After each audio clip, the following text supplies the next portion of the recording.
बच्चों, मैं हूं आप सभी की यक्षु मैम। केमिस्ट्री सीखने के लिए और अपने सभी डाउट्स को क्लियर करने के लिए आज ही डाउनलोड करें डाउटनट ऐप। हेलो स्टूडेंट्स, कैसे हैं आप सब लोग? Good afternoon all of you. तो बच्चों, आज हमारा नेक्स्ट लेक्चर है some basic concepts of chemistry, यानी कि मोल कॉन्सेप्ट का। देखो, लास्ट क्लास में हम लोग डिस्कस कर रहे थे लिमिटिंग रिएजेंट के बारे में। लिमिटिंग रिएजेंट से रिलेटेड कुछ सवाल डिस्कस किए थे हम लोगों ने, और डिस्कस किया था परसेंटेज यील्ड के बारे में कि रिएक्शन की परसेंटेज यील्ड हम लोग कैसे निकालते हैं। आज हम लोग देखेंगे परसेंटेज यील्ड से ही रिलेटेड कुछ इंपॉर्टेंट सवाल, परसेंटेज प्योरिटी, और उसके अलावा एक इंपॉर्टेंट टूल होता है क्वेश्चंस को सॉल्व करने के लिए, वो है principle of atom conservation, that is POAC. ये हम लोग डिस्कस करेंगे। पीओएसी एक ऐसा टूल है जो आपके 10 लाइन के क्वेश्चन को एक लाइन में ही खत्म कर सकता है।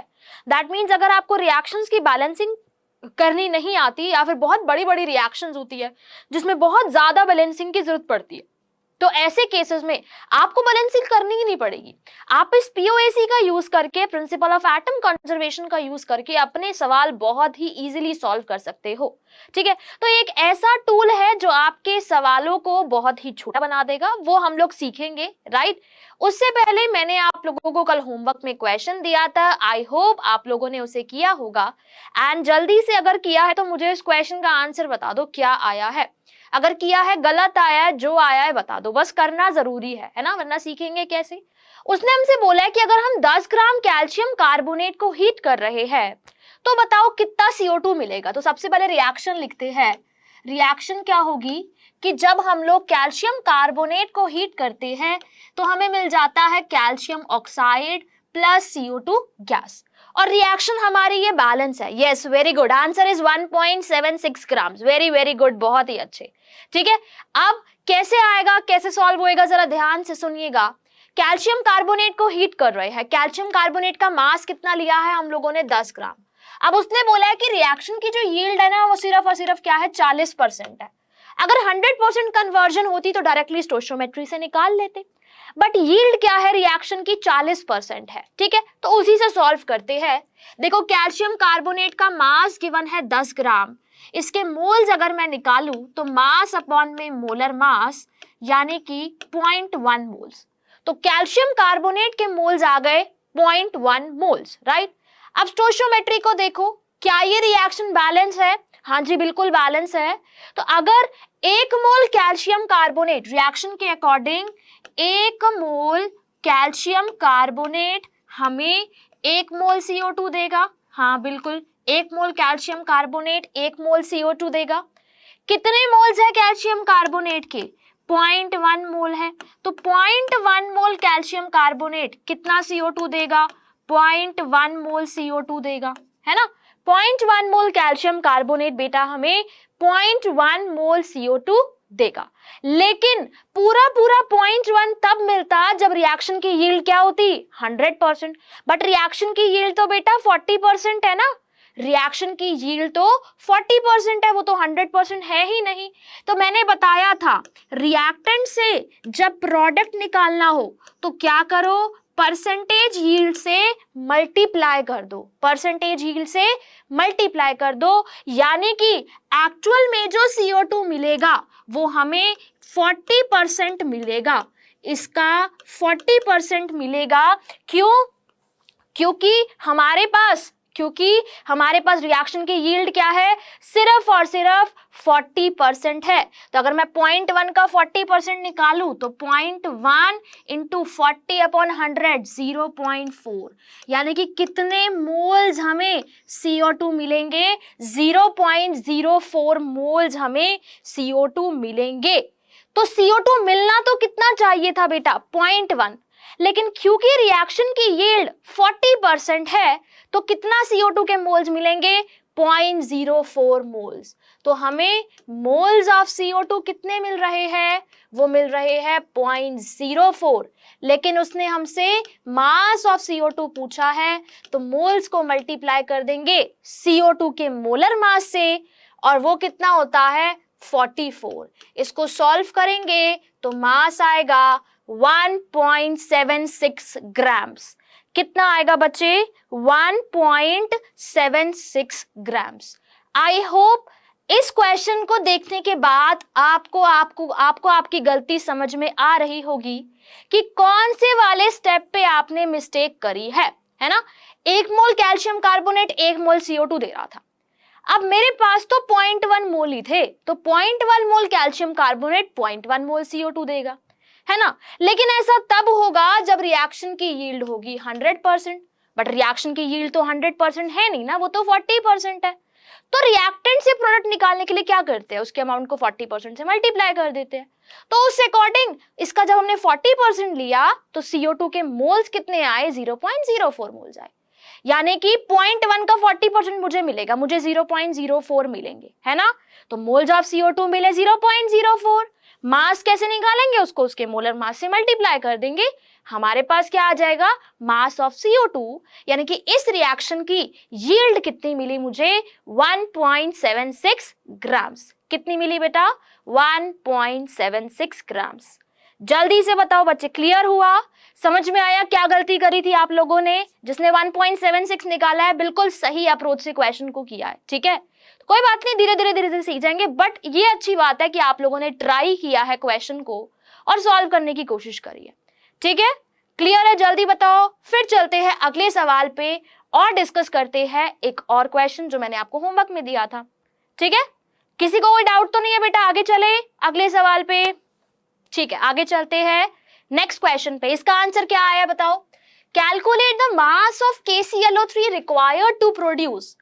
अब उसने बेटा रिएक्टेंट का मास पूछा है, उसने प्रोडक्ट का मास दे दिया और रिएक्शन की परसेंटेज यील्ड दे दी। और मैंने आपको बताया था प्रोडक्ट से रिएक्टेंट निकालना हो तो क्या करते हैं, परसेंटेज यील्ड से डिवाइड कर देते हैं। परसेंटेज यील्ड से क्या कर देते हैं बेटा, डिवाइड कर देते हैं। क्या आया है, चलो ठीक है डिस्कस करते हैं। इसका आंसर है बेटा 6.125 ग्राम। आइए जरा देखते हैं कैसे। KClO3 को जब हम लोग हीट करेंगे तो हमें मिल जाएगा KCl और साथ में O2। इसको बैलेंस करने के लिए यहाँ पे 3/2 लगा देते हैं।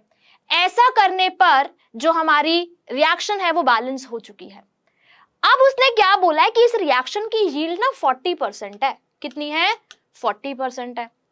उसने बोला है कि अगर मुझे 1.49 ग्राम KCl प्रोड्यूस कराना है तो 1.49 ग्राम KCl प्रोड्यूस कराने के लिए कितना KClO3 रिक्वायर्ड होगा। देखो पिछले क्वेश्चन में क्या था, रिएक्टेंट गिवन था, प्रोडक्ट निकालना था। यहाँ पे रिवर्स है, प्रोडक्ट गिवन है, रिएक्टेंट निकालना है ना। तो मैंने आपको बताया था क्या कि रिएक्टेंट से प्रोडक्ट निकालना हो तो मल्टीप्लाई कर दो परसेंटेज यील्ड से, साथ ही साथ प्रोडक्ट से रिएक्टेंट निकालना हो तो डिवाइड कर दो परसेंटेज यील्ड से, है ना। तो प्रोडक्ट का अमाउंट निकाल लो, उसको परसेंटेज यील्ड से डिवाइड कर दो, रिएक्टेंट का अमाउंट आ जाएगा, रिएक्टेंट के मोल्स आ जाएंगे। फिर रिएक्टेंट के मोल से रिएक्टेंट का मास निकाल लो। बस यही सिंपल सा सवाल था, है ना। चलो ठीक है देखते हैं। अब मास इतना है तो मोल्स ऑफ KCl क्या हो जाएंगे, इसका mass which is 1.49 divided by KCl का मोलर मास। 39 प्लस 35.5 ये होता है 74.5। 74.5 इसको सॉल्व करेंगे तो यहां से एक जीरो कैंसिल, ये आएगा 0.02। हाँ जी 0.02 आएगा।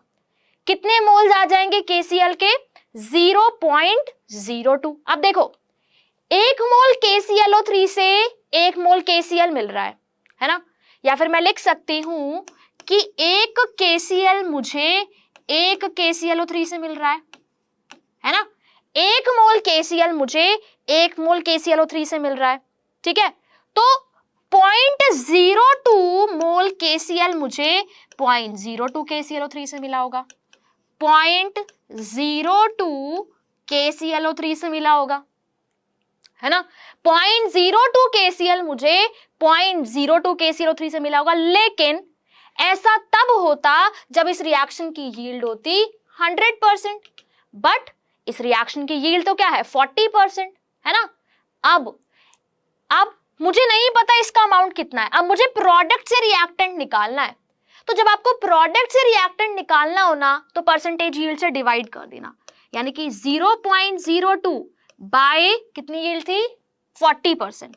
इसको डिवाइड करना है तो मेरे पास क्या आ जाएगा, KClO3 का अमाउंट आ जाएगा। डिवाइड क्यों किया, मैंने आपको समझाया था कि इसका अमाउंट कुछ x होगा, इस x का 40% करूंगी तो उतना प्रोडक्ट मिलेगा, तो x निकालने के लिए 40% उधर डिवाइड करना पड़ेगा, है ना, ये चीज मैंने आपको समझाई थी। तो 0.02 को अगर मैं 40% से डिवाइड करूंगी तो मेरे पास क्या आ जाएंगे, KClO3 के मोल्स आ जाएंगे। ठीक है, तो सॉल्व कर लेते हैं। तो मोल्स ऑफ KClO3 कितने हो गए, 0.02 बाय 40%, यानी कि 0.02 बाय 0.4, यानी कि 2 बाय 40, यानी कि 1 बाय 20। ठीक है, 1 बाय 20 आ गए, हाँ जी 0.05 आ गए। अब क्या करेंगे, मास ऑफ KClO3 निकालना है। तो मास ऑफ KClO3 निकालने के लिए इसके मोल्स को इसके मोलर मास से, अब तक तो याद ही हो गया होगा 122.5 होता है, उससे मल्टीप्लाई कर देंगे तो हमारे पास क्या आ जाएगा, मास ऑफ KClO3 आ जाएगा, है ना। तो ये आएगा 6.125 ग्राम्स। तो यहां से मेरे पास मास ऑफ KClO3 यानी कि कितना KClO3 इतना KCl प्रोड्यूस करेगा तब जब रिएक्शन की यील्ड क्या होगी, 40% होगी। When the yield of reaction is 40%। तो इस तरीके के सवाल आपसे पूछे जा सकते हैं। अभी आऊंगी मैं उस क्वेश्चन पे भी जो आपसे प्रीवियस ईयर में परसेंटेज यील्ड पे पूछा गया है, राइट। जल्दी से बताइए, सवाल समझ में आया? कुछ नहीं था, बस प्रोडक्ट से रिएक्टेंट निकालना था। स्टोइचियोमेट्री से हम निकाल सकते हैं, बस फर्क सिर्फ इतना है कि रिएक्शन की यील्ड 100% नहीं थी, 40% थी। तो जब प्रोडक्ट से रिएक्टेंट निकालना हो ना तो आप यील्ड को डिवाइड कर दो, और जब आपको रिएक्टेंट से प्रोडक्ट निकालना हो तो यील्ड को मल्टीप्लाई कर दो। ठीक है, ठीक है, मोल्स निकालो पहले, आपको इजी पड़ेगा उससे सॉल्व करने पर, उसी से ही आप सॉल्व करो। ठीक है, चलो ठीक है, एक और क्वेश्चन देखते हैं फिर। ठीक है, चिंता ना करो, बहुत सारे क्वेश्चंस है, इससे 2 क्वेश्चंस और रह गए अभी। चलिए, बहुत ही अच्छा क्वेश्चन है ये। क्वेश्चन है आपके पास ये, फॉर द रिएक्शन, अब एक रिएक्शन दी है बहुत बड़ी सी, ध्यान से सुनना, 2FeNO3 होल थ्राइस।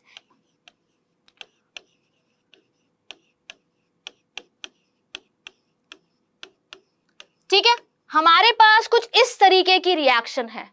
ठीक है, अब देखो हमें ये रिएक्शन गिवन है, उसने हमसे क्या बोला, उसने हमसे बोला कि हमने इसके तो लिए है 2.5 मोल, इसके लिए है 3.6 मोल, और ऐसा करने पर जो हमें NaNO3 के मोल्स मिले वो मिले 6.3 मोल।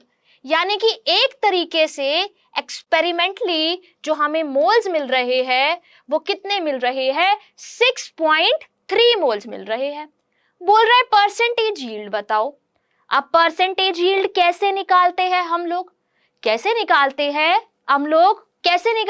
बेटा परसेंटेज यील्ड हम क्यों क्या करते हैं, हमें एक्सपेरिमेंटल यील्ड दी होती है, थ्योरेटिकल स्टोइचियोमेट्री से हम लोग कैलकुलेट करते हैं, और स्टोइचियोमेट्री से कैलकुलेट करने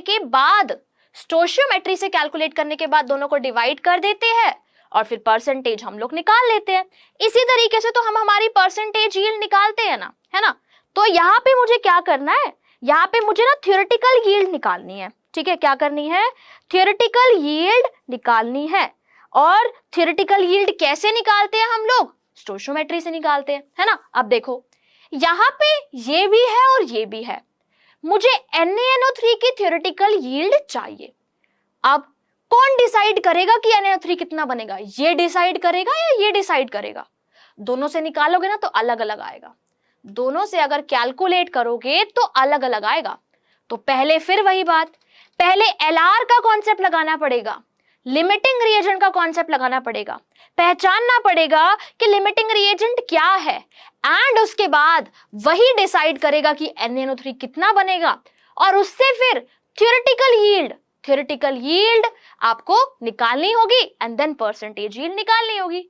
तो सबसे पहला काम क्या करते हैं, LR निकालते हैं, क्योंकि अब ऐसे मत कर देना क्वेश्चन देखते ही शुरू हो गए, किसी से भी लगाना शुरू कर दिया, नहीं। मैंने बोला है कि हमेशा, yes very good, Fe is LR। मैंने बोला है कि नो नो, एफ ही नहीं है, एफ ही नहीं है, एक बार दोबारा चेक करो। मैंने क्या बोला है आपको? मैंने ये बोला है कि हमेशा जब भी सवाल आए आपको क्या करना है, आपको हमेशा पहले एलआर निकालना है, क्योंकि वही डिसाइड करेगा कि प्रोडक्ट आपका कितना बनेगा। अब तुम छोटी छोटी गलतियां मैथ्स में जो कर रहे हो ना, प्लीज उसको करना बंद कर दो, नहीं तो गड़बड़ हो जाएगी बहुत ज्यादा। आपके पास मोल जितने हैं, आपको क्या करना है, मोल्स को स्टोइचियोमेट्री से डिवाइड करना है, राइट? तो 2.5 अपॉन 2 यानी कि 1.25 आ गया इसके लिए, एंड 3.6 अपॉन 2 सॉरी 3, ये कितना आ गया, 1.20 आ गया। अब बेटा 1.25 छोटा है कि 1.20 छोटा है? ऐसी गलतियां मत करो प्लीज, रिक्वेस्ट कर रही हूं। तो 1.20 छोटा है ना, that means this Na2CO3 is our limiting reagent. ये हमारे पास क्या है, अच्छा पॉइंट नहीं दिखा, कोई बात नहीं, ठीक है, ये हमारे पास क्या है, लिमिटिंग रिएजेंट है। अगर ये लिमिटिंग रिएजेंट है तो यही डिसाइड करेगा कि प्रोडक्ट कितना बनेगा। तो देखो, तो यही डिसाइड करेगा कि मेरा प्रोडक्ट कितना बनेगा, है ना? तो देखो 3 Na2CO3 6 NaNO3 दे रहा है, तो मैं लिखती हूं सीधा कि 3 Na2CO3 मुझे 6 NaNO3 दे रहा है, राइट? तो एक Na2CO3 मुझे 2 NaNO3 देगा। अब NaNO3 के मोल्स है कितने, 3.6, तो 3.6 Na2CO3 मुझे कितना NaNO3 देगा, ये देगा मुझे 7.4, हाँ जी 7.4 सॉरी 7.2 NaNO3 मुझे मिलेंगे। क्या मिलेंगे, 7.2 मोल्स NaNO3 मिलेंगे। यानी कि थ्योरेटिकली मुझे कितने NaNO3 मिलने चाहिए, 7.2, बट एक्सपेरिमेंटली मिल कितने रहे हैं, 6.3। तो क्या हम परसेंटेज यील्ड नहीं निकाल सकते क्या? जी बिल्कुल निकाल सकते हैं। परसेंटेज यील्ड हो जाएगी experimental divided by theoretical multiplied by 100। Experimental divided by theoretical multiplied by 100। इसको सॉल्व करेंगे तो सॉल्व करने के बाद आंसर आ जाएगा। कर सकते हैं इसको सॉल्व, डेसिमल से डेसिमल गया, ये 7 पे जाएगा, 7 9 और 8, एक सेकेंड सॉरी 9 पे जाएगा, ठीक है। इसको सॉल्व कर सकते हैं और जब हम लोग सॉल्व करेंगे तो परसेंटेज यील्ड आएगी 87.5%। अरे 100 से ज्यादा कैसे आ सकती है परसेंटेज यील्ड? परसेंटेज 100 से ज्यादा आ सकता है क्या बेटा? कैसी बातें करते हो? 87.5% आएगा आपके पास, परसेंटेज यील्ड आ जाएगी 87.5%।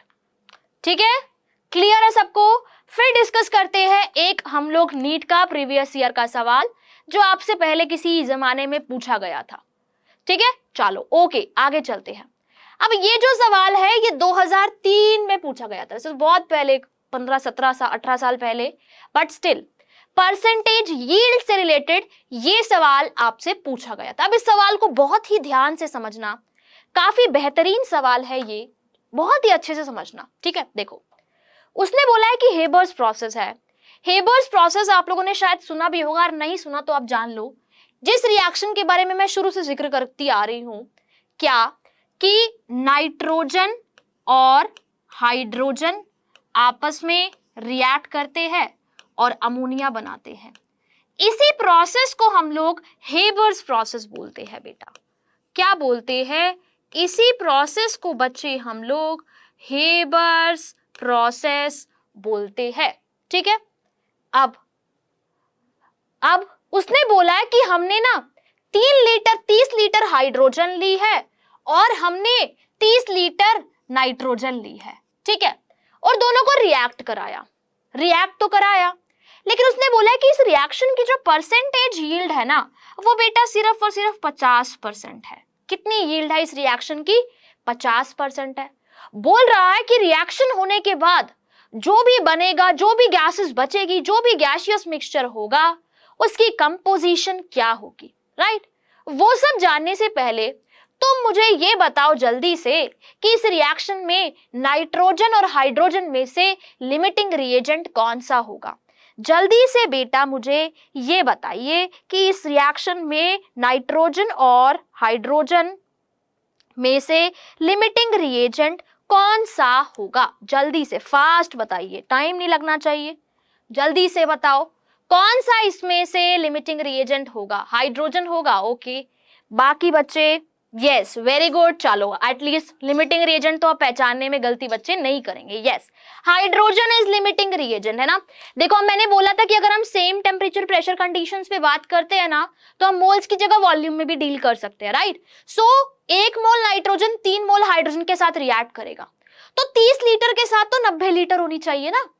30 लीटर के साथ तो 90 लीटर होनी चाहिए, है ना। या फिर मोल्स भी निकालोगे तो 22.4 से डिवाइड करोगे, 22.4 से डिवाइड करोगे, स्टोइचियोमेट्री से डिवाइड करोगे तो छोटा हाइड्रोजन के लिए ही आएगा।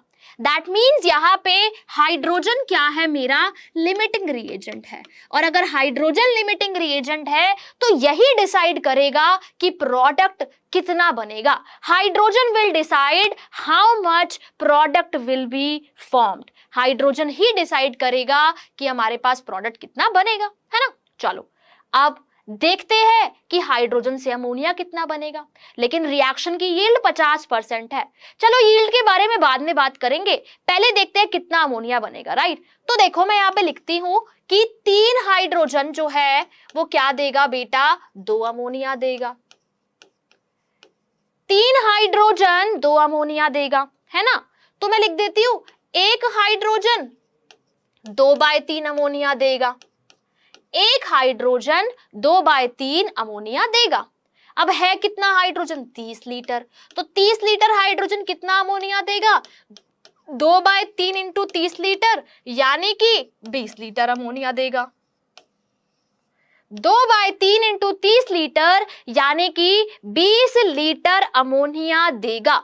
कितना अमोनिया देगा, 20 लीटर। लेकिन ऐसा तब होता जब रिएक्शन की यील्ड 100% होती, लेकिन क्योंकि रिएक्शन की यील्ड सिर्फ और सिर्फ 50% है, तो मुझे ये 20 लीटर तो नहीं मिलेगा बल्कि 50% मिलेगा, यानी कि ये मुझे 10 लीटर मिलेगा।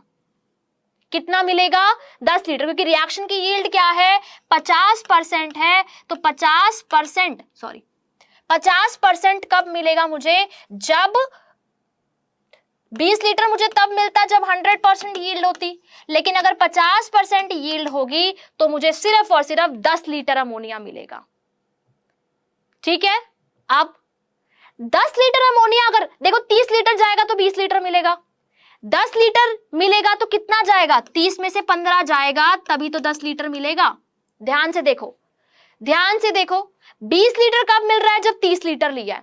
10 लीटर कब मिलेगा बेटा, 10 लीटर तभी तो मिलेगा जब इसका 15 लीटर रिएक्ट करेगा, है ना। जब इसका, अच्छा 10 एक ही में है क्या, चलो बहुत ही अच्छे, आंसर बता दिया देख के कि 10 लीटर तो एक ही ऑप्शन में है, तो आंसर हो गया ऑप्शन नंबर डी। बाकी सारी चीजें गई बाद में, लेकिन सुन लो समझ लो, ठीक है। देखो तो 30 में से 15 जाएगा तभी तो 10 मिलेगा, है ना। 30 में से 15 जाएगा तभी तो 10 मिलेगा। 20 कब मिल रहा था, जब 30 ले रहे थे। 10 कब मिलेगा, जब 15 रिएक्ट करेगा। तो 30 में से 15 लीटर रिएक्ट कर गया तो बचा कितना हाइड्रोजन, 15 लीटर। ठीक है, बचा कितना हाइड्रोजन, 15 लीटर। अब नाइट्रोजन कितना रिएक्ट करेगा, वो तो तुमने देख ही लिया कि चलो 25 लीटर करेगा, है ना। अब देखो इसका 15 लीटर रिएक्ट किया है, ध्यान से सुनना मेरी बात को, पूरा क्वेश्चन सुन लो, ऐसे ऑप्शंस में मत जाओ।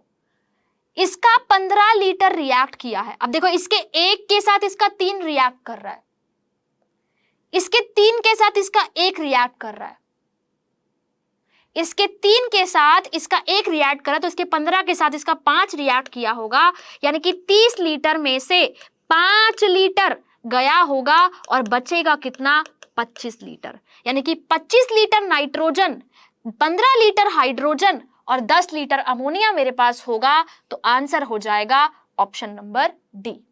आंसर क्या हो जाएगा बेटा, ऑप्शन नंबर डी।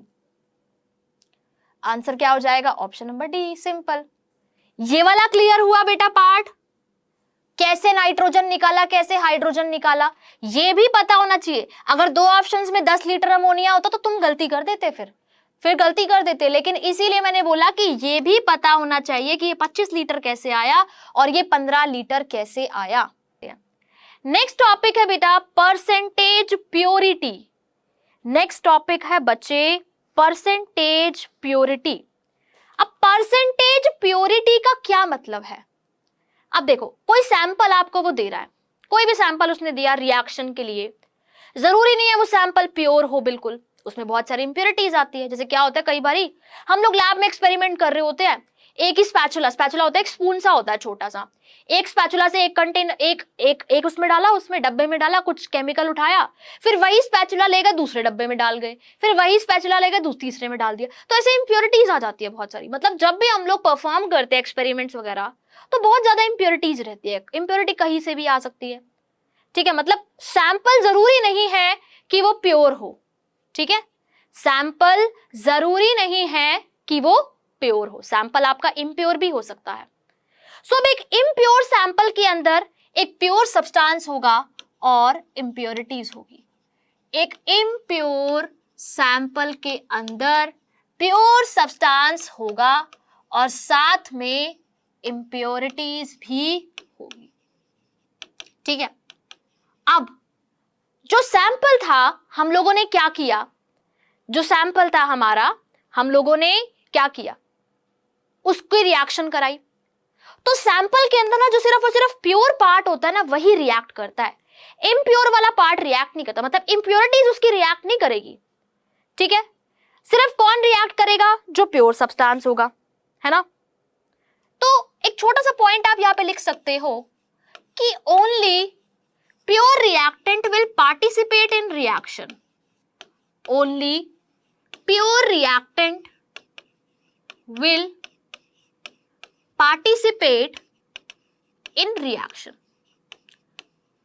जैसे मान लो मेरे पास 20 ग्राम सब्सटेंस था, मान लो, ठीक है, मान लो कि मेरे पास क्या था, 20 ग्राम सब्सटेंस था, जिसमें से 17 ग्राम प्योर था और 3 ग्राम कुछ इंप्योरिटीज थी, तो वो 17 ग्राम ही रिएक्ट करेगा, 3 ग्राम जो इंप्योरिटीज है ना वो रिएक्ट नहीं करेगी, ठीक है। 3 ग्राम जो हमारे इंप्योरिटीज है वो रिएक्ट नहीं करेगी, they will not react, right. तो वो बोलते हैं कि सैंपल की परसेंटेज प्योरिटी बताओ कि कितना परसेंट वो प्योर है। तो परसेंटेज प्योरिटी क्या होती है, परसेंटेज प्योरिटी होती है mass of pure substance, mass of pure substance divided by mass of impure substance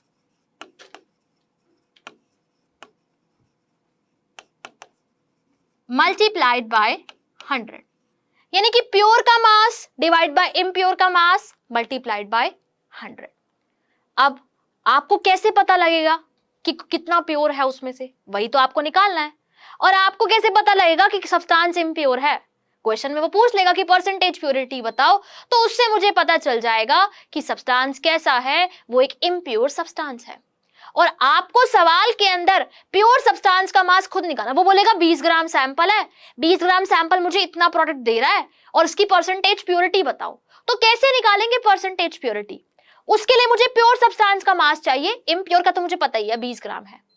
अब सवाल ये उठता है कि प्योर सब्सटेंस का मास कैसे निकाले।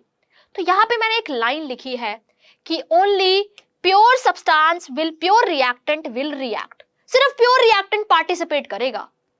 यानी कि वो मुझे प्रोडक्ट का अमाउंट देगा, मैं प्रोडक्ट के अमाउंट से रिएक्टेंट का अमाउंट निकालूंगी, और जो रिएक्टेंट रिएक्ट किया होगा ना वो प्योर ही होगा, जो रिएक्टेंट रिएक्ट किया होगा वो हमारे पास प्योर ही होगा, राइट राइट। तो हम लोग क्या करेंगे, हम लोग प्रोडक्ट से प्योर का रिएक्टेंट का मास निकालेंगे, उस प्योर के रिएक्टेंट के मास को यहाँ पे पुट करेंगे, इम्प्योर का मास हमें पता होगा, और उससे फिर हम लोग परसेंटेज प्योरिटी सैंपल की कैलकुलेट कर लेंगे।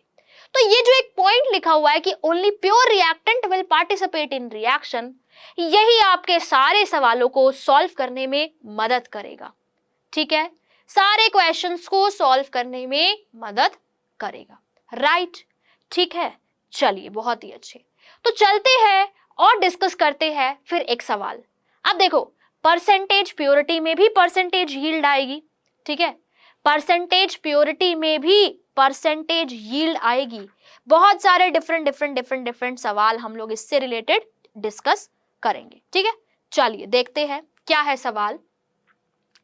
सवाल है आपके पास, देखो अभी क्वेश्चन समझोगे अपने आप क्लियर हो जाएगा क्या कहना चाह रही हूं मैं। सवाल है कि मेरे पास ना KClO3 था, और ये जो KClO3 था ये हम लोगों ने 20 ग्राम लिया था, ठीक है। KClO3 को हमने हीट किया, और हीट करने पर हमें KCl मिला और साथ में मिला O2। मुझे पता है बैलेंस करूंगी तो इस तरीके से कुछ आ जाएगा, ठीक है। बेटा रिपीट ही कर रही हूं, आप एक बार सुन लो, क्वेश्चन के थ्रू समझने की कोशिश करो। मैंने 20 ग्राम सैंपल लिया था, और ऐसा करने पर ना मुझे 7.45 ग्राम KCl मिला। वो बोल रहा है कि इस सैंपल की परसेंटेज प्योरिटी बताओ। तो परसेंटेज प्योरिटी के लिए मुझे क्या चाहिए, प्योर सब्सटेंस का मास चाहिए, इम्प्योर सब्सटेंस का मास चाहिए। अब जो टोटल मास वो हमें देगा ना, वो इम्प्योर सब्सटेंस का मास है, उसमें से मुझे ये बताना है कि प्योर का मास कितना है, राइट। दोनों को डिवाइड कर देंगे, 100 से मल्टीप्लाई कर देंगे तो परसेंटेज प्योरिटी आ जाएगी। यानी कि ये जो 20 ग्राम है ना, इस 20 ग्राम के अंदर प्योर KClO3 भी है, और इस 20 ग्राम के अंदर इम्प्योरिटीज भी है। 20 ग्राम के अंदर प्योर KClO3 भी है और इसमें इम्प्योरिटीज भी है। आपको बताना है कि इसमें प्योर का मास कितना होगा, इसमें प्योर का मास कितना होगा। तो कैसे बताएंगे, मैंने बोला कि जो प्योर KClO3 है सिर्फ वही रिएक्ट करेगा। तो क्या मैं KCl से KClO3 का मास निकाल सकती हूँ, हाँ या ना में जवाब देना। क्या बेटा मैं KCl से KClO3 का मास निकाल सकती हूँ, यस और नो। कितना KClO3 रिएक्ट किया होगा, जितना रिएक्ट किया होगा उतना ही तो प्रोडक्ट बनेगा। और रिएक्ट कौन करेगा, जो प्योर रिएक्टेंट है वही रिएक्ट करेगा, है ना। निकाल सकती हूँ ना मैं KCl से KClO3 का मास, बताइए। हाँ जी बिल्कुल निकाल सकते हैं, ठीक है। चलो निकालते हैं फिर। तो आपके पास मोल्स ऑफ KCl कितने आ जाएंगे, इसका मास डिवाइड बाय KCl का मोलर मास होता है 74.5, यानी कि इसके मोल्स आ गए 0.1। यानी कि मेरे पास KCl के जो मोल्स आए हैं वो 0.1 है, ठीक है। KCl के जो मोल्स आए हैं बेटा वो 0.1 है। तो देखो एक KClO3 से मिल रहा है, एक KCl बेटा एक KClO3 से मिल रहा है, तो 0.1 KClO3 से मिलेगा। 0.1 KClO3 से मिलेगा, है ना। 0.1 KClO3 से मिलेगा, यानी कि मास ऑफ KClO3 क्या हो जाएगा, इसके मोल्स मल्टीप्लाइड बाय KClO3 का मोलर मास विच इज 122.5, यानी कि KClO3 का मास कितना आएगा 12.25 ग्राम्स। यानी कि 20 ग्राम में से KClO3 कितना रिएक्ट किया है, 12.25 ग्राम, और इसी ने 7.45 ग्राम KCl दिया है। यानी कि ये जो 12.25 ग्राम रिएक्ट किया है ना, यही मेरा प्योर सैंपल है। जो 12.25 ग्राम रिएक्ट किया है यही प्योर सैंपल है। तो इम्प्योर सैंपल का मास कितना था 20 ग्राम। जो रिएक्ट किया जो हमारा प्योर था वो कितना आया 12.25 ग्राम। परसेंटेज प्योरिटी क्या हो जाएगी, प्योर का मास डिवाइडेड बाय इम्प्योर का मास मल्टीप्लाइड बाय 100। तो अब मैं इसकी परसेंटेज प्योरिटी बहुत ही इजीली कैलकुलेट कर सकती हूं। तो आप देख सकते हो एक छोटा सा कॉन्सेप्ट है, एक छोटी सी लाइन है कि only pure reactant will participate in reaction. तो मैंने क्या किया, मैंने प्रोडक्ट से रिएक्टेंट का अमाउंट निकाला, और वो रिएक्टेंट जो रिएक्ट किया होगा वो प्योर ही तो होगा क्योंकि प्योर रिएक्टेंट रिएक्ट करता है। तो प्योर का मास आ गया। इम्प्योर का मास मुझे पता था मैंने परसेंटेज प्योरिटी कैलकुलेट कर ली, मैंने परसेंटेज प्योरिटी कैलकुलेट कर ली। तो इस तरीके से हम लोग किसी भी सब्सटेंस की परसेंटेज प्योरिटी निकाल सकते हैं। अगर हमें वो एक इम्प्योर सैंपल दे दे और वो हमें बोले कि इतना प्रोडक्ट मिल रहा है, तो प्रोडक्ट के अमाउंट से मैं उसकी परसेंटेज प्योरिटी निकाल सकती हूँ। ठीक है, फिर इसी से रिलेटेड प्रीवियस ईयर में पूछा हुआ सवाल भी देखेंगे। इवन अभी आने 5 साल पहले 2015 में परसेंटेज प्योरिटी से रिलेटेड सवाल आया था, वो हम लोग देखेंगे। सवाल है कि 20 ग्राम इम्प्योर सैंपल है NaHCO3 का, उसको हीट किया तो क्या बना, 2.27 लीटर CO2 बनी STP पे। Calculate the percentage purity of sample. क्या करो, परसेंटेज प्योरिटी कैलकुलेट करो। ठीक है, तो सबसे पहले ना बेटा रिएक्शन पता होनी चाहिए। देखो जो भी रिएक्शंस अभी आ रही है ना साथ साथ, लाइक KClO3 को हीट करते हैं तो क्या बनता है, NaHCO3 को हीट करते हैं तो क्या बनता है। तो इन रिएक्शंस को ना बच्चे दिमाग में रखो, क्योंकि हो सकता है ऐसा क्वेश्चन आए। अगर आपको रिएक्शन ही नहीं पता ना तो आप क्वेश्चन को सॉल्व ही नहीं कर सकते। सो जरूरी है इन रिएक्शंस को भी याद रखना। तो जो भी सवालों के अंदर रिएक्शन आ रही है उन रिएक्शंस को भी दिमाग में रखो और साथ साथ याद करते जाओ। ठीक है, चलिए एक रिएक्शंस की मैं लिस्ट भी दे दूंगी, कुछ इंपॉर्टेंट रिएक्शंस जो आपके इस चैप्टर में काम आ सकती है, उसकी मैं लिस्ट ले आऊंगी, यहाँ पे लगा दूंगी, तो आप उसको लिख लेना। चलो अब देखते हैं सवाल। सवाल है कि हम लोग क्या कर रहे हैं, NaHCO3 को हीट कर रहे हैं। जब हम NaHCO3 को हीट करते हैं तो क्या बनता है, Na2CO3 सॉलिड बनता है, साथ में बनती है CO2 और साथ में बनता है H2। ठीक है, तो जब हम सोडियम बाइकार्बोनेट को हीट करते हैं तो हमें मिलती है Na2CO3, साथ में बनती है CO2 गैस और साथ में बनते हैं वाटर। ठीक है, अब उसने बोला है कि इसका जो इम्प्योर सैंपल है ना उसका मास हम लोगों ने लिया है 20 ग्राम। इम्प्योर सैंपल का मास हम लोगों ने लिया है 20 ग्राम। उसको स्ट्रांगली हीट किया, हीट करने पर ऐसी कुछ रिएक्शन हुई होगी, और जब ऐसी रिएक्शन हुई तो जो CO2 का वॉल्यूम था बेटा वो कितना था, 2.27 लीटर। अब उसने बोला है परसेंटेज प्योरिटी बताओ कि सैंपल की परसेंटेज प्योरिटी कितनी है। ठीक है, सैंपल की परसेंटेज प्योरिटी कितनी है। तो क्या आप मुझे बता सकते हो कि NaHCO3 का, चलो ये बताओ मुझे जल्दी से, 1 मिनट का समय दे रही हूं, कि NaHCO3 का जो प्योर सैंपल है जो रिएक्ट किया होगा उसका मास कितना होगा, जल्दी से बताओ। इस 20 ग्राम में से कितना NaHCO3 प्योर है, कैलकुलेट करिए और मुझे बताइए।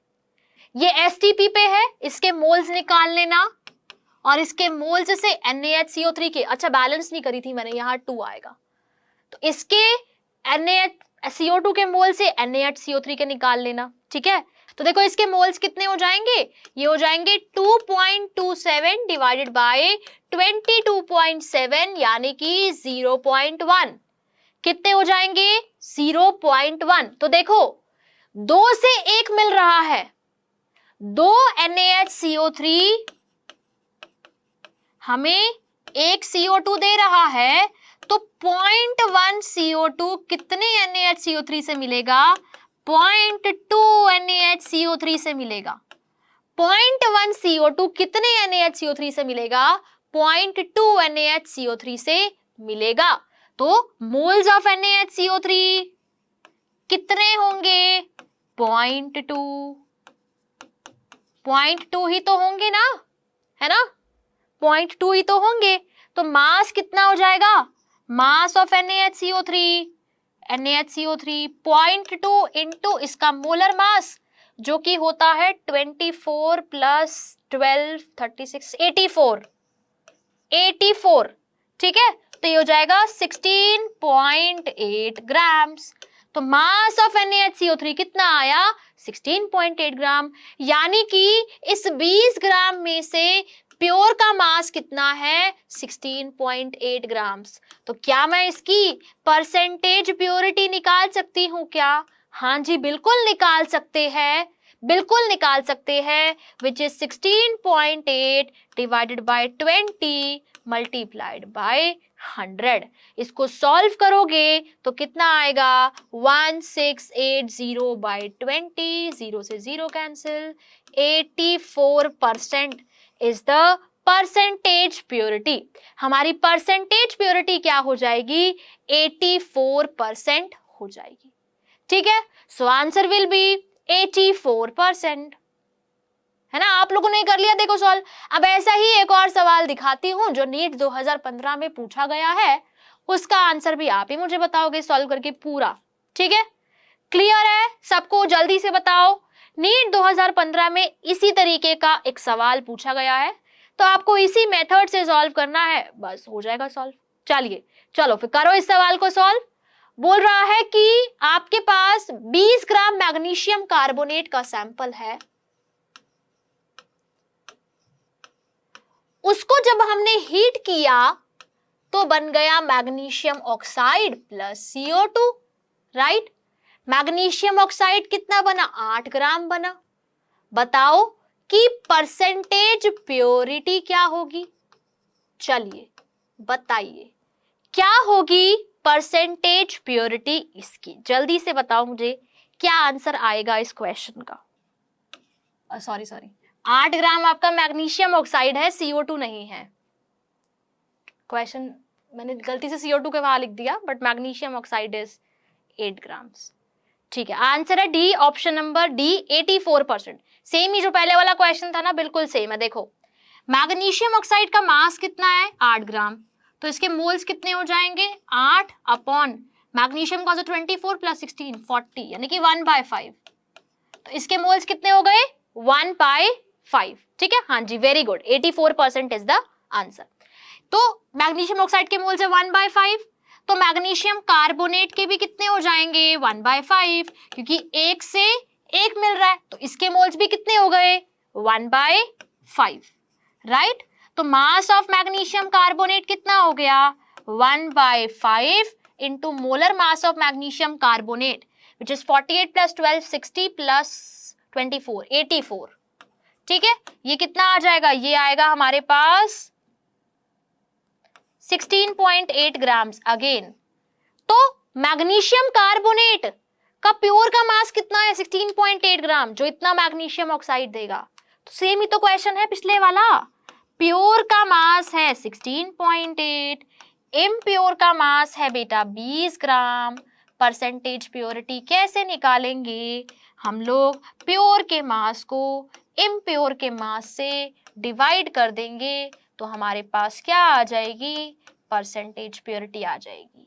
ठीक है, वही सॉल्व करेंगे। अच्छा CO2 से करने पर आ रहा था, मैं वही बोलती, गलती से मैंने वहां लिख दिया तो तुमने CO2 से कर दिया होगा, तो मे बी 75 आ रहा होगा।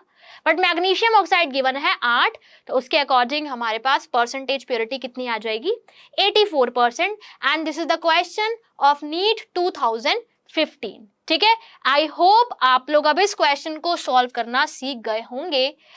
ठीक है, चलो अब एक और बेहतरीन सवाल करें इससे रिलेटेड, एक और अच्छा सा क्वेश्चन करते हैं हम लोग, या एक काम करते हैं, ये वाला क्वेश्चन मैं आपको होमवर्क में दे देती हूँ, ट्राई करना घर पे। ठीक है, फिर अगला टॉपिक पर डिस्कस करते हैं, राइट। चलो इस क्वेश्चन को होमवर्क में करके आना है, थोड़ा सा दिमाग लगाना, सॉल्व हो जाएगा। बहुत ही अच्छा क्वेश्चन है, इसमें परसेंटेज प्योरिटी के साथ साथ परसेंटेज यील्ड को भी मिला दिया गया है क्वेश्चन में, काफी बेहतरीन क्वेश्चन है।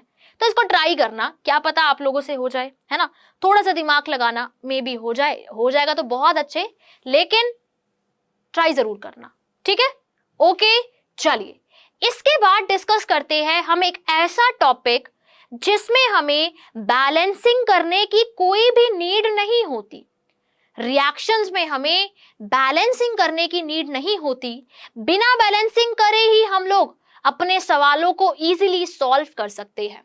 और उस टूल का नाम है principle of atom conservation, right. Tool का नाम है प्रिंसिपल ऑफ एटम कंजर्वेशन।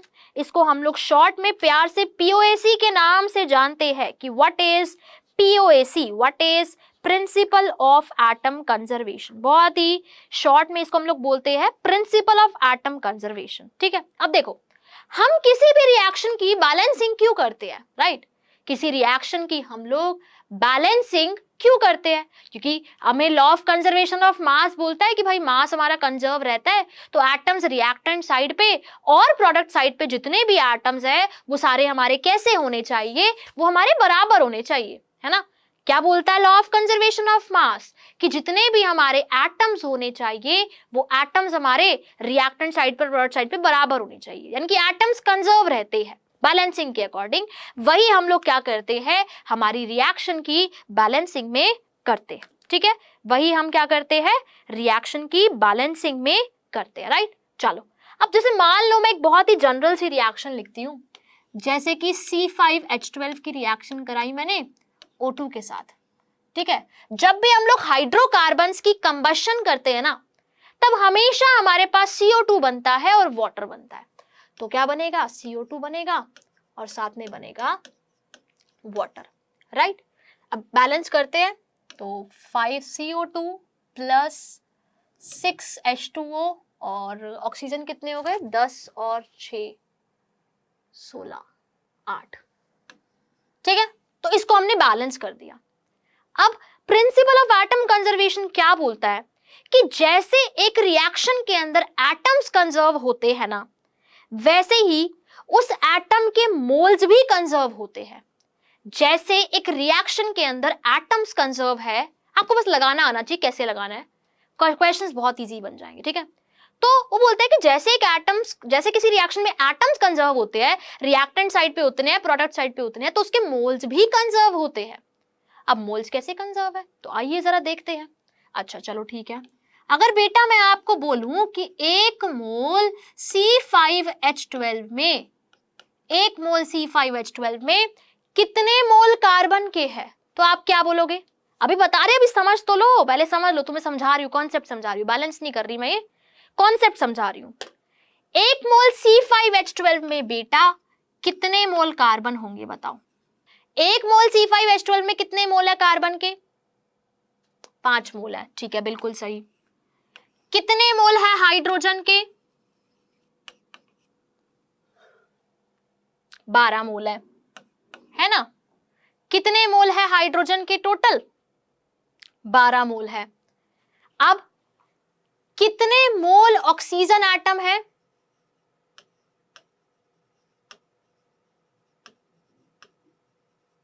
कितने मोल ऑक्सीजन एटम है? ऑक्सीजन एटम कितने मोल है? 8 मोल है। ऑक्सीजन एटम्स बोल रही हूँ बेटा, मोलिक्यूल नहीं बोल रही, एटम। हाँ जी 16 है, 16 मोल, ठीक है।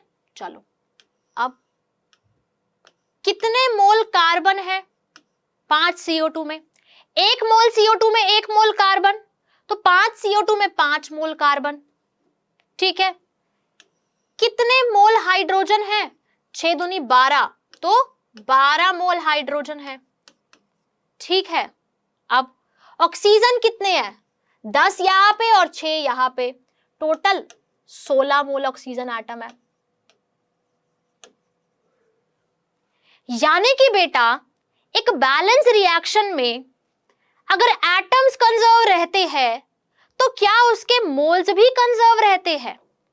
एक बैलेंस केमिकल रिएक्शन में अगर एटम कंजर्व है तो क्या उन एटम्स के मोल्स भी कंजर्व है क्या? हाँ या ना? आपको दिख रहा है यहाँ पे कि अगर एक रिएक्शन के अंदर एटम्स कंजर्व है तो एटम्स के साथ साथ उनके मोल्स भी कंजर्व है। ये बात बिल्कुल सही है ना? 5 मोल कार्बन 5 मोल कार्बन, 12 मोल हाइड्रोजन 12 मोल, 16 मोल ऑक्सीजन 16 मोल ऑक्सीजन, है ना? सो एटम्स तो कंजर्व भी होते हैं लेकिन साथ साथ moles of atoms are also conserve. तो मैं एक पॉइंट लिख सकती हूँ कि एक रिएक्शन के अंदर एटम के मोल्स भी कंजर्व होते हैं। Moles of atoms are conserved. एक रिएक्शन के अंदर एटम के मोल्स भी कंजर्व रहते हैं, ठीक है। अब ये जो टूल हमें अब अप्लाई करना है ना, प्रिंसिपल ऑफ एटम कंजर्वेशन, ये हमें एटम्स पे ही अप्लाई करना है। POAC is applied on atoms. किस पे अप्लाई करते हैं? एटम्स पे अप्लाई करते हैं। कैसे अप्लाई करते हैं वो देखना है। अब पीओएसी अप्लाई करते टाइम रिएक्शन को बैलेंस करने की कोई जरूरत नहीं है। कैसे अप्लाई करते हैं सिखाऊंगी। तो पीओएसी अप्लाई करते time there is no need to balance the reaction, no need to balance the reaction, reaction को बैलेंस करने की जरूरत ही नहीं है। नेक्स्ट पॉइंट, अगर रिएक्शन को बैलेंस ही नहीं करेंगे तो ये जो आगे स्टोइचियोमेट्रिक कोएफिशिएंट्स आ रहे हैं ना, इनको कंसीडर नहीं करना, ठीक है, क्योंकि बैलेंस ही नहीं कर रहे ना हम लोग। बट फिर भी अगर दे रखे हो तो do not consider the stoichiometric coefficients. तो आपको स्टोइचियोमेट्रिक कोएफिशिएंट्स कंसीडर नहीं करने। Do not consider the stoichiometric coefficients, आपको कंसीडर नहीं करने। तो पीओएसी अप्लाई करते टाइम ये 4 चीजें ध्यान रखनी है। पहली बात तो एटम पे अप्लाई करेंगे, कार्बन पे अप्लाई करेंगे, ऑक्सीजन एटम पे अप्लाई करेंगे, हाइड्रोजन पे अप्लाई करेंगे, जो भी है सब पे कर सकते हैं। बैलेंस करने की कोई जरूरत नहीं है। उसके अलावा बैलेंस ही नहीं करोगे तो वैसे स्टोइचियोमेट्रिक कोएफिशिएंट आएंगे भी नहीं, बट अगर दे रखा हो रिएक्शन में तो लेने की जरूरत ही नहीं है। स्टोइचियोमेट्रिक कोएफिशिएंट से हमें कोई मतलब ही नहीं है, ठीक है। अब सवाल ये उठता है कि मैम कैसे लगाए पीओएसी किसी रिएक्शन में, ये है क्या चीज, है ना। ये तो हमने समझ लिया कि एटम्स के मोल्स कंजर्व रहते हैं। अब इसी को यूज करते हुए हम लोग आगे सॉल्व करेंगे। जैसे देखो जनरल रिएक्शन है C4H10 plus O2 giving CO2 plus H2। अब मुझे पता है कि हर एटम के मोल्स जो है वो रिएक्शन में कंजर्व है। हर एटम के जो मोल्स है वो रिएक्शन में कंजर्व है। कार्बन के मोल्स भी कंजर्व है और हाइड्रोजन के भी कंजर्व है और ऑक्सीजन के भी कंजर्व है, राइट। तो क्या करते हैं, पीओएसी लगाते हैं, प्रिंसिपल ऑफ एटम कंजर्वेशन लगाते हैं कार्बन पे। तो जितने मोल्स कार्बन के रिएक्टेंट साइड पे है उतने ही मोल्स कार्बन के प्रोडक्ट साइड पे होंगे, ठीक है। अब रिएक्टेंट साइड पे कार्बन के कितने मोल्स होंगे रिएक्टेंट साइड पे, अच्छा देखो इसके 1 मोल में कितने मोल कार्बन है, इसके 1 मोल में बताओ कितने मोल कार्बन है, इसके 1 मोल में बेटा कितने मोल कार्बन है। हाँ जी 4 मोल कार्बन है ना। अब इसके कितने मोल्स है मुझे नहीं पता, है ना। तो जितने भी मोल्स होंगे, 1 मोल में 4 मोल है तो कार्बन के टोटल मोल्स कितने हो जाएंगे, 4 इंटू मोल्स ऑफ C4H10, ठीक है, 4 into moles of C4H10। Product side पे देखते हैं, इसके 1 मोल में कितने मोल कार्बन है, इसके 1 मोल में कितने मोल कार्बन है। CO2 के एक ही जगह CO2 है ना, तो जहां जहां पे कार्बन है वो लेना है, यहां पे कार्बन है यहां पे कार्बन है, बस ये दोनों को कंसीडर करना है। इसके 1 मोल में कितने मोल कार्बन है, 1 मोल, तो 1 मोल में 1 मोल है तो जितने भी मोल्स होंगे तो 1 into moles of CO2, 1 into moles of CO2 लग गया पीओएसी कार्बन पे। इसके 1 मोल में 4 मोल है, जितने भी मोल्स होंगे मल्टीप्लाई कर देंगे तो टोटल मोल्स आ जाएंगे रिएक्टेंट साइड पे। सिमिलरली इसके 1 मोल में 1 मोल है, जितने भी CO2 के मोल्स होंगे मल्टीप्लाई कर देंगे, प्रोडक्ट साइड पे टोटल मोल्स आ जाएंगे। तो यहां से मैंने डायरेक्टली C4H10 के मोल्स में और CO2 के मोल्स में रिलेशन निकाल लिया एक छोटा सा। अब हमें कोई बैलेंसिंग करने की नीड ही नहीं है, पीओएसी लगा के मैंने डायरेक्ट रिलेशन लगा दिया। अच्छा हाइड्रोजन पे अगर लगाए तो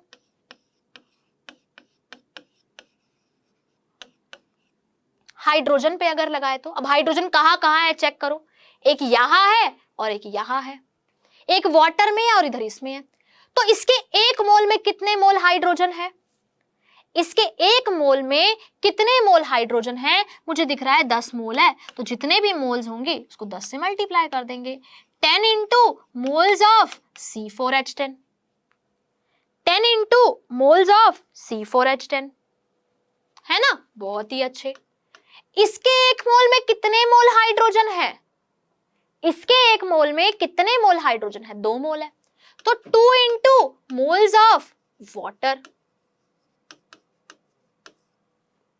2 इंटू मोल्स ऑफ वाटर, है ना, तो हाइड्रोजन पे भी लगा दिया। अगला है POAC on oxygen, POAC on oxygen. अब ऑक्सीजन कहां कहां है, ऑक्सीजन यहां भी है, यहां भी है और यहां भी है, 3 जगहों पे है। पहले रिएक्टेंट साइड पे देखते हैं, इसके 1 मोल में 2 मोल ऑक्सीजन, यानी कि 2 into moles of O2 reactant side पे। प्रोडक्ट साइड पे इधर भी है और इधर भी है, तो दोनों को ऐड कर देंगे। इसके 1 मोल में 2 मोल है, तो 2 into moles of CO2 plus इसके 1 मोल में 1 मोल है, 1 into moles of water, 1 into moles of water. तो इसी तरीके से हम किसी भी एटम को उठाएंगे, वो एटम जहां जहां है देख लेंगे रिएक्टेंट्स में और प्रोडक्ट्स में, और ऐसा करने के बाद पीओएसी लगा के हम अपने 10 लाइन के क्वेश्चन को 1 लाइन में भी खत्म कर सकते हैं। अभी तक हमने जितने भी सवाल करे हैं, लिमिटिंग रीजन तो लगेगा ही, उसको नहीं भूलना, उसको ट्राई करके देखना पीओएसी से करने की, हो जाएगा सॉल्व। ठीक है, पहले मुझे ये बताओ कि पीओएसी कैसे लगाना है, वो समझ में आया। फिर देखते हैं एक सवाल, और उस सवाल को कुछ ही सेकंड्स में सॉल्व कर लेंगे, बैलेंसिंग की हमें कोई भी नीड नहीं होगी। ठीक है, चलो ठीक है, बहुत अच्छे। अब सवाल देखते हैं। सवाल है, calculate the mass of CO2 gas obtained by combustion of 570 gram octane.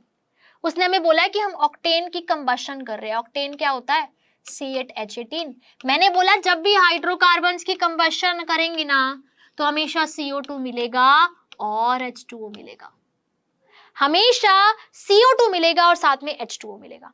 अब वो बोल रहा है कि मैंने ना 570 ग्राम ऑक्टेन लिया है, तुम मुझे बताओ कि कितना वो मुझे CO2 देगा, कितना वो मुझे CO2 दे देगा। आप 2 तरीके से कर सकते हो क्वेश्चन को।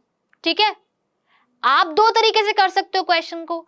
पहला तरीका ये कि आप बैलेंस करो और फिर बैलेंस करके आप क्वेश्चन को सॉल्व करो। ठीक है, बैलेंस करके क्वेश्चन को सॉल्व करो। ठीक है, दूसरा तरीका ये, आप पीओएसी लगाओ। तो हम बैलेंस नहीं करते, वो तो हम सीख चुके हैं बहुत ही अच्छे तरीके से, राइट। अब देखो, उसने ऑक्सीजन के बारे में कोई इंफॉर्मेशन नहीं दी ना, सो दैट मीन्स हमें यहाँ पे लिमिटिंग रीजन के बारे में सोचना ही नहीं, क्योंकि उसने कुछ बोला ही नहीं, उसने सिर्फ ये बोला। तो मान लेते या तो ये एक्सेस में दे रहे होंगे, तो अगर ये एक्सेस में देंगे तो ऑब्वियसली लिमिटिंग रीजन तो यही बन जाएगा। उसने कोई इंफॉर्मेशन नहीं दी, तो हमारे पास एक ही ऑप्शन है कि हम इसका यूज करें C8H18 का और उससे फिर CO2 निकालें। तो ये तो आपको पता ही है कि स्टोइचियोमेट्री से कैसे सॉल्व करना है। इसके मोल्स निकालने हैं और फिर CO2 के मोल्स निकालने हैं, फिर मास निकालना है। लेकिन हम तो पीओएसी लगाएंगे, हमें वो सीखना है, राइट। तो देखो, इसका मास कितना है, इसका मास है 570 ग्राम, इसके मोल्स कितने हो जाएंगे, 570 डिवाइडेड बाय CH18 का मास होता है 114। ठीक है, कितना होता है, 114। ठीक है, इसको सॉल्व करेंगे तो ये आएगा 5, यानी कि C8H18 के मेरे पास 5 मोल है। अब देखो, मुझे निकालना है CO2 और मुझे इससे रिलेट करना है, तो इन दोनों में कोई कौन सा ऐसा एटम है जो कॉमन है, बताओ। इन दोनों में कौन सा ऐसा एटम है जो कि कॉमन है, जिसपे मैं पीओएसी लगा सकती हूं। इन दोनों में कौन सा ऐसा एटम है बेटा जो कि कॉमन है और जिसपे मैं पीओएसी लगा सकती हूं। हाँ जी, बिल्कुल सही, कार्बन है ना। तो चलो पीओएसी लगाते हैं कार्बन पे। So on applying POAC on carbon,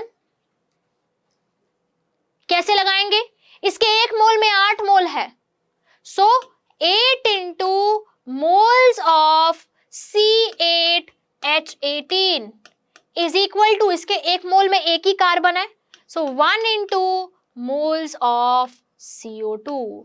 अब C8H18 के मोल्स कितने थे, 5, यानी कि 8 into 5 which is equal to 40। तो CO2 के कितने मोल्स मिलेंगे हमें, 40 मोल्स मिलेंगे, यानी कि CO2 का मास कितना मिलेगा, इसके moles which is 40 multiplied by 44। Solve कर लेंगे, हमारे पास क्या आ जाएगा, आंसर आ जाएगा, हाँ जी बिल्कुल सही, 1760 grams will be the answer. हमें कुछ करने की जरूरत ही नहीं है, बस देखो कौन सा एटम कॉमन है, पीओएसी लगाओ और पीओएसी लगा के सॉल्व कर दो, सीधी सी बात है, बस देख सकते हो और क्या। ओके वेरी गुड, चलो बहुत ही अच्छे, आगे चलते हैं अगले सवाल पे। नेक्स्ट क्वेश्चन है ये। अब देखो इस क्वेश्चन में उसने क्या बोला है कि हमारे पास K2CO3 है, K2CO3, उसको हमने ना बहुत सारे रिएक्टेंट के साथ रिएक्ट कराया। किसके साथ रिएक्ट कराया उसने कुछ मेंशन ही नहीं किया, उसने कुछ भी मेंशन नहीं किया। उसने बोला है कि हमने उसको सीरीज ऑफ रिएक्टेंट के साथ रिएक्ट कराया है और इस तरीके से रिएक्ट कराया है कि convert all the carbon into this, यानी कि जितना भी कार्बन था, हाँ जी बिल्कुल निकल जाएंगे, ट्राई करके देखना घर पे पीओएसी से क्वेश्चन सॉल्व करने की, निकल जाएंगे। K2CO3 को हमने कुछ रिएक्टेंट्स के साथ रिएक्ट कराया और जब हमने रिएक्ट कराया तो ये बन गया। और उसने एक बहुत ही इंपॉर्टेंट इंफॉर्मेशन यहाँ पे दी है कि सारा का सारा कार्बन जो है, सारा का सारा कार्बन इसमें कन्वर्ट हो गया। यानी कि यहां से मुझे पता लग रहा है कि मैं कार्बन पे पीओएसी लगाऊंगी, क्योंकि कौन से रिएक्टेंट थे क्या थे मुझे नहीं पता, बस मुझे इतना पता है कि इसका सारा कार्बन इसमें कन्वर्ट हो गया। यानी कि कार्बन जो है वो इसके और इसके अलावा कहीं नहीं है, इसके और इसके अलावा कहीं नहीं है। तो हमें कार्बन पे पीओएसी लगाना है और उसके अकॉर्डिंग हमें सॉल्व करना है। क्वेश्चन समझ में आया आप लोगों को? उसने बोला है कि बहुत सारे सीरीज ऑफ रिएक्टेंट से हम लोग रिएक्ट करा रहे हैं, बहुत सारे, हमें नहीं पता क्या क्या रिएक्टेंट दिया है, बस फाइनली उसने ये बोल दिया कि कार्बन जो है वो सारा का सारा इससे इसमें कन्वर्ट हो गया। यानी कि कार्बन पे मैं पीओएसी लगा सकती हूँ और फिर निकाल सकती हूँ, ठीक है। तो ये कितना लिया था 55.2। वो बोल रहा है कि ये कितना बनेगा, ये कितना बनेगा, ठीक है। तो मोल्स निकालते हैं, तो 55.2 गिवन मास इसका 55.2, K2CO3 का मोलर मास होता है 138, तो 138 इसके मोल्स आ गए, ठीक है। अब क्या करना है, कार्बन पे पीओएसी लगाना है, फिर उससे इसके मोल्स आ जाएंगे, फिर उससे मास आ जाएगा, है ना। तो देखो यहां एक कार्बन है तो मैं लिख सकती हूं 1 into moles of K2CO3 is equal to, यहां कितनी कार्बन है 6 और 2 12 है, यहां पे 12 दिख रही है ना।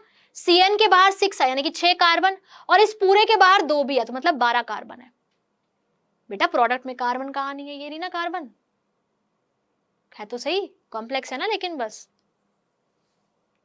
कितनी कार्बन है 6 और 2 बाहर है, इस पूरे की टोटल 12 कार्बन है। सो जाएगा 12 into moles of this।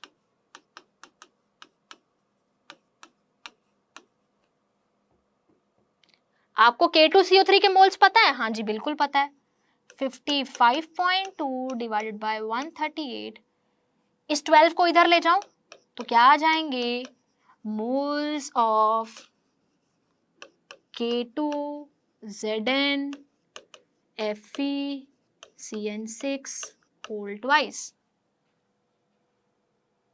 अगर मुझे इसका मास निकालना है तो मास निकालने के लिए इसको इसके मोलर मास से मल्टीप्लाई कर देंगे, तो 55.2 divided by 138 into 12 into molar mass कितना है 698। सॉल्व कर लेंगे, मास आ जाएगा इस बड़े से बेकार से कंपाउंड का, जो जैसे भी बना हमें उससे कोई मतलब नहीं है।